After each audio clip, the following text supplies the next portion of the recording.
నమస్కారం అండి. మా యూట్యూబ్ ఛానల్, నా పేరు రాజు. బండి సంజయ్ గారికి కేటీఆర్ గారు లీగల్ నోటీస్ పంపించారండి.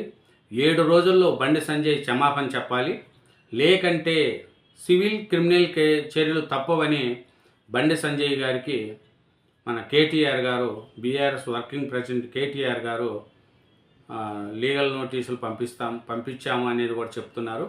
కేంద్ర మంత్రి హోదాలో ఉండి మరో ప్రజాప్రతినిధిపై అబద్ధ ప్రచారము, మళ్ళీ అసత్య ఆరోపణలు చేయొద్దు. BRS working president KTR port taping వ్యవహారంలో నిరాధార ఆరోపణలపై లీగల్ నోటీసులు అనేది కూడా మన కేటీఆర్ గారు చెప్తున్నారండి. అబద్ధాలు, ఒక కేంద్ర మంత్రిగా ఉండి అబద్ధాలు చెప్తున్నావు, ఏమి నీ పరిస్థితి అనేది కూడా చెప్తున్నారండి మన కేటీఆర్ గారు.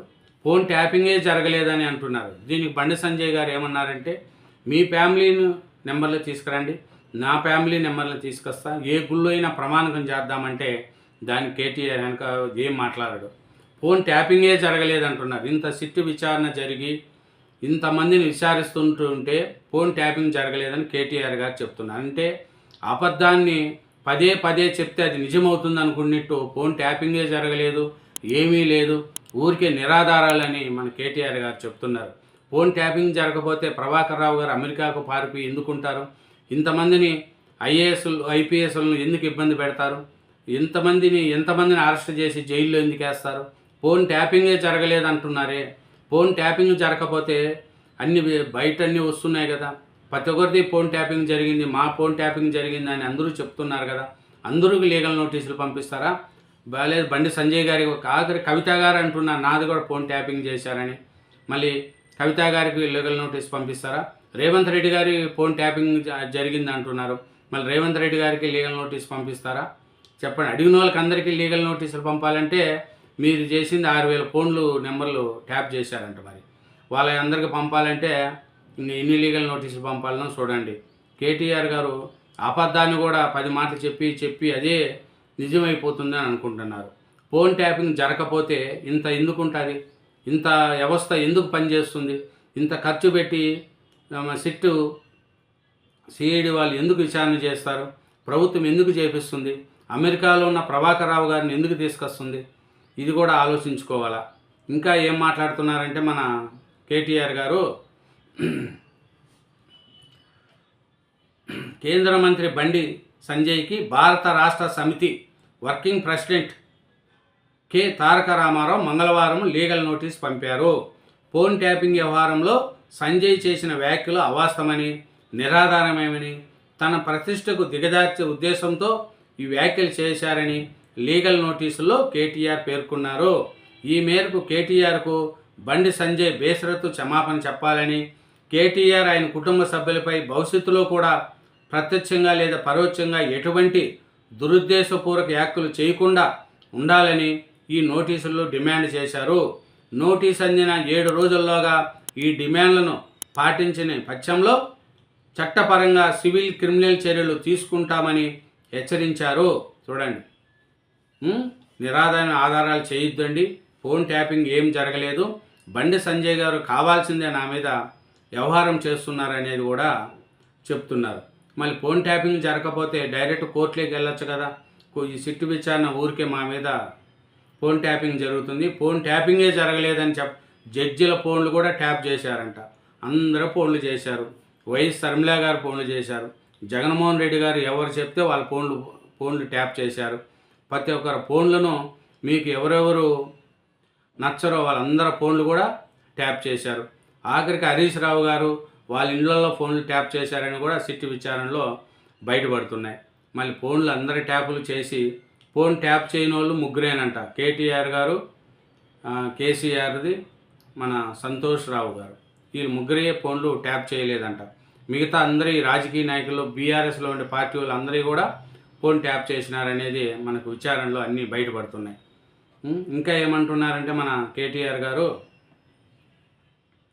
ఈ ఆరోపణల వల్ల కలిగిన నష్టానికి బండి సంజయ్ బాధ్యత వహించి ఉంటుందని నోటీసులో స్పష్టం చేశారు. ఈ నెల 8న బండి సంజయ్ మీడియా సమావేశంలో నిరాధారమైన, దురుద్దేశమైన, పూర్వకమైన ఆరోపణలు చేశానని, కేటీఆర్ తరపు న్యాయవాదులు ఈ నోటీసులో పేర్కొన్నారు. బండి సంజయ్ తన హోదాను దుర్వినియోగం చేస్తూ ప్రజల్లో కేటీఆర్ ప్రతిష్టను దిగజార్చడాన్ని ప్రయత్నిస్తున్నారని తెలిపారు. కేవలం రాజకీయంగా దీన్ని వాడుకుంటున్నారనేది కూడా బండి సంజయ్ గారి మీద మన కేటీఆర్ గారు అంటున్నారండి. కేటీఆర్ గారు ఒకటే చెప్తున్నారు, ఇవన్నీ అబద్ధాలు, ఫోన్ ట్యాపింగే జరగలేదు అనేది కూడా చెప్తున్నారు. వార్తలను నిలిపేందుకు సంజయ్ పదే పదే అడ్డగోలుగా చేస్తున్నారని ఆపేసించారు. ఫోన్ ట్యాపింగ్ ఆరోపణల వల్ల కేటీఆర్ ప్రతిష్టకు భంగం కలిగిందని, తెలంగాణ రాష్ట్ర ఏర్పాటుతో పాటు ఆ తర్వాత మంత్రిగా అనేక రంగాల్లో అద్భుతమైన సేవలు అందించారని గుర్తు చేశారు. అద్భుతమైన సేవలు చేశారంట మన కేటీఆర్ గారు. తెలంగాణ కోసం కూడా ఎన్నో చేశాడంట. తెలంగాణ ఉద్యమం జరిగినప్పుడు కేటీఆర్ గారు ఇక్కడ లేనే లేరు. ఆయన తెలంగాణ ఉద్యమం కోసం చేశారంట. తెలంగాణ ఏర్పడిన తర్వాత ఎన్నో సేవలు చేశాడంట తెలంగాణ రాష్ట్రానికి.